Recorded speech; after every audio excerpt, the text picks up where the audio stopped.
என்னடா கொடுமையாக இருக்குது, டை கட்டு போனதுக்கு ஆஃபீஸ்லேருந்து வேலையை விட்டு தூக்கிட்டாங்க. டை மட்டும் தான் கட்டிட்டு போனேன், அதெல்லாம் தூக்கிட்டாங்க அப்படின்னு. இதெல்லாம் கொழுப்பு இல்லையா? இதே போல் ஒவ்வொரு இடத்துலையுமே நம்ம வந்து ஜோக்கை வந்து அங்கங்கே தான் போய் அப்படிலாம் கிடையாது, பார்க்குற இடத்துலே பார்க்கலாம். ஆஃபீஸில் நடக்கும், வேலை பார்க்குற இடத்துல, பேங்கில் நடக்கும். வேமா வந்தார் ஒரு கிராமத்து விவசாயி, மேனேஜர் கேட்டார், உன் பேர் என்னப்பா? அடைக்கல சாமி சார். போன வாரம் லோன் வாங்கினேன், என்னாச்சு? அது அடைக்கல சாமி. அப்போ ரெண்டுமே ஒன்று தானா? இப்போ என்ன வேணும்? இப்போ மாட்டு லோன் வாங்கணும். சரி, மாட்டு லோன் வாங்குறே, எப்படி கட்டுவேன்? கயிறு வாங்கி தான் கட்டுவேன்.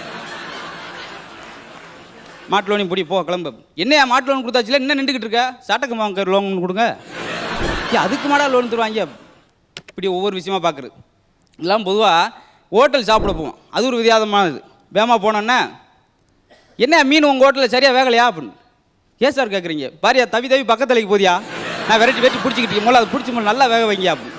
இன்னும் சிலர் கொடுமையாக திருவாங்க. அங்கிட்டு ஒரு ஆள், சாப்பாடில் கரப்பா பூஞ்சி கிடக்குங்க, பரவாயில்ல, அதுக்கு நாங்கள் பில் போட மாட்டோம், நீங்கள் சாப்பிட்லாம்.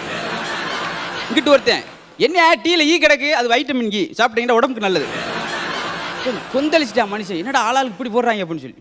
ஒன்று ஒன்றா இருக்கும். இப்போ வெளியே வரேன், இப்போ பில் கொடுக்க வரும்போது பயங்கர காமெடி நடக்கும். இவன் பில் அமௌண்ட்டே கொடுக்கல, இப்போ தான் 100 ரூபா கொடுத்தே இல்லை அப்படின்னு. அவர் கோவம் வந்துருச்சு. நான் கவனமாக தான் பார்த்துக்க, நீ 100 ரூபா கொடுக்கவே இல்லையா அப்படின்னு. 100 ரூபா கொடுத்தேங்க. பின்னாடி ஒரு ஆள் பெரிய மனுஷன் இருந்தார். சரி சொல்லுங்கள், நீங்கள் சொல்லுங்கள் சார். 100 ரூபா அவர் கொடுக்கவே இல்லை, 100 ரூபா கொடுத்தோம்ன்றார்.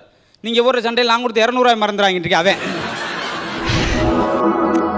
மேலும் சிரித்து மகிழ இப்போதே அசத்தல் டிவி சேனலை சப்ஸ்கிரைப் செய்து விடுங்கள்.